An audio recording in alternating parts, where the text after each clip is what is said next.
अपने स्थानीय मुद्दे को लेकर गुमराह हो गई और स्थानीय मुद्दे किसी भी नेता ने नहीं उठाया, न क्षेत्रीय पार्टी उठाई न कोई।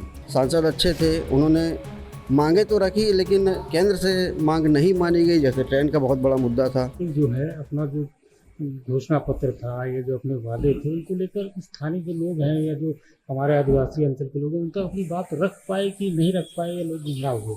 देखिए, स्थानीय मुद्दा राष्ट्रीय मुद्दे पे मंदिर मस्जिद हिंदू मुसलमान इन सब के परिदृश्य में स्थानीय मुद्दा तो गायब ही हो गया। कहीं पास भी किसी चुनाव में किसी भी सीट में स्थानीय मुद्दा न हावी रहा, न स्थानीय मुद्दा की किसी नेताओं ने चर्चा की, न राजनीतिक दलों ने चर्चा की।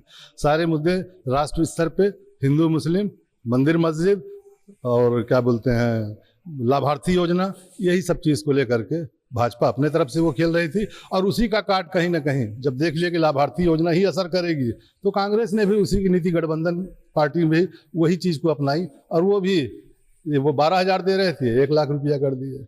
वो नौकरी की बात कर रहे हैं, ये हम क्या बोलते हैं 2 लाख लोगों को हम भी नौकरी देंगे, 2 करोड़ लोगों को। तो ये सब चीज़ वादे चल रहे हैं चुनावी स्तर पे और जनता कहीं ना कहीं अपने स्थानीय मुद्दे को लेकर गुमराह हो गई और स्थानीय मुद्दे किसी भी नेता ने नहीं उठाया, न क्षेत्रीय पार्टी उठाई न कोई। क्या लगता है, कांग्रेस दमदार थी कि बीजेपी? बताया तो, कार्यकर्ता चुनाव जिताते हैं पार्टी को, और कांग्रेस के पास मुद्दे बहुत थे, जनता में आक्रोश भी था।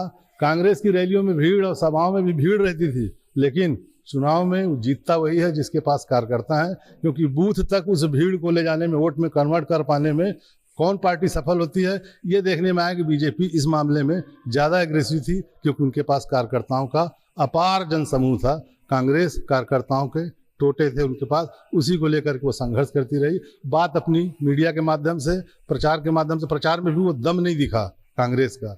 जब जनता के अंदर जो अंडर करंट है वो किस रूप में निकलेगा सामने, पर मैं फिर बार बार बोल रहा हूँ कि हार के भी जीतेंगे मोदी ही।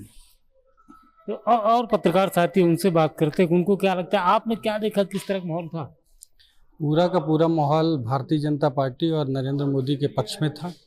स्थानीय मुद्दों की बात करें तो विकास के माध्यम से 5 साल राज्य में कांग्रेस की सरकार थी और 5 साल ही कोरबा लोकसभा में कांग्रेस का सांसद था, पर उनके द्वारा स्थानीय मुद्दों को छोड़कर किसी भी विकास के कार्य को नहीं किया गया। एक पर्चा भी बटा था लापता सांसद का, वह यहाँ आती नहीं थी, और ये सभी मुद्दे थे जिसके कारण हम कह सकते हैं कि सभी जगह भारतीय जनता पार्टी और नरेंद्र मोदी का ही बोलबाला था। क्या जैसे कांग्रेस ने भी 1 लाख रुपए घोषणा किया और ये 12,000 का घोषणा है, तो कौन सा घोषणा ज़्यादा दमदार लगा लोगों के बीच में और किस पे जनता ने भरोसा किया? देखिए, क्या है कि पहले भी शराबबंदी का मुद्दा हो या छत्तीसगढ़ के 36 वादे कांग्रेस ने किए थे, उस मुद्दे पे कांग्रेस सरकार विफल रही, तो जनता के बीच उनके ऊपर भरोसा तो नहीं है कांग्रेस के ऊपर। और जैसे ही विष्णुदेव साय की सरकार बनी, तत्काल 3100 रुपये में धान, 21 कुंटल धान की खरीदी और 1,000 रुपये महतारी बंधन, ये 3 बड़ी योजनाएं तत्काल लागू कर दी गई। तो इससे कह सकते हैं कि जनता का भरोसा नरेंद्र मोदी और भारतीय जनता पार्टी की विष्णुदेव साय की सरकार पे था, जिस कारण उसका असर लोकसभा चुनाव में देखने को मिलेगा। आपको क्या लगता है कि कौन सा स्थानीय मुद्दा था जिसको लेकर लोग नेता लोगों के बीच जाते थे और लोगों ने उसको लेकर अपना मतदान किया, तो क्या असर पड़ेगा, कितना असर दिखता है कोरबा लोकसभा में? कौन सी पार्टी अपना दम लगा पाई, कौन सी पार्टी पीछे रही? कोरबा लोकसभा की अगर बात करें तो पहले ज्योत्सना महंत थी और पिछले 5 वर्षों में शायद लोगों के द्वारा ये कहा गया कि वह केवल 4 लोग जब भी दौरे में आती थी, केवल 4 लोगों तक सीमित रहती थी और काम भी कुछ भी नहीं हुआ। तो इस तरह से देखा जाए तो भाजपा वहाँ पे बाजी मार सकती है। लेकिन एक बात और मैं कहना चाहूँगा, जिस ढंग से मीडिया को गोदी मीडिया की संज्ञा दी जा रही है, तो पत्रकारों का यह कहना भी उचित नहीं है कि भाजपा जीतेगी या कांग्रेस जीतेगी। स्थानीय मुद्दे क्या हैं जिनको लेकर इस बार चुनाव हुआ और लोगों ने अपना मतदान किया? स्थानीय मुद्दे तो बहुत रहे, लेकिन लोग उम्मीद ये करते हैं कि भाई अगर 5 साल सांसद अपन चुने हैं, तो जैसे अगर बिलासपुर लोकसभा की बात करें, सांसद अच्छे थे, उन्होंने मांगे तो रखी, लेकिन केंद्र से मांग नहीं मानी गई। जैसे ट्रेन का बहुत बड़ा मुद्दा था, आए दिन ट्रेनें बंद हो रही हैं, लेकिन उस पर भी कोई, और अभी भी बंद हो रही हैं, तो उस पर भी ऐसी कोई केंद्र सरकार के द्वारा प्रतिक्रिया नहीं दी गई। बस बंद हो रही है मतलब बंद हो रही है।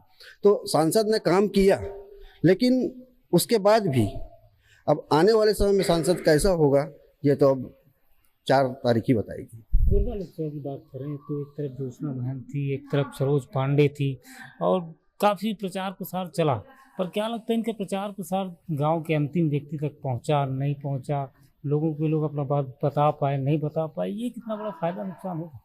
देखिए, फ़ायदे नुकसान की बात तो मैं नहीं करता, लेकिन जो प्रचार प्रसार है वह अधिकतर अंतिम व्यक्ति तक नहीं पहुंच पाया, ये बात है। तो फ़ायदा तो नहीं होगा, नुकसान ही होगा उनको।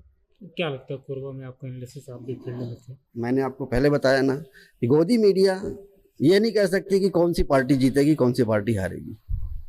तो ये हमारे साथ जिले के वरिष्ठ पत्रकार थे जो बता रहे थे कि अभी कह पाना मुश्किल है कौन सी पार्टी जीतेगी या हारेगी, पर इस बार का मुकाबला कांटे का मुकाबला था और दिलचस्प नतीजे इस बार आने को तैयार हैं। छत्तीसगढ़ तक के लिए राकेश मिश्रा, पेंड्रा।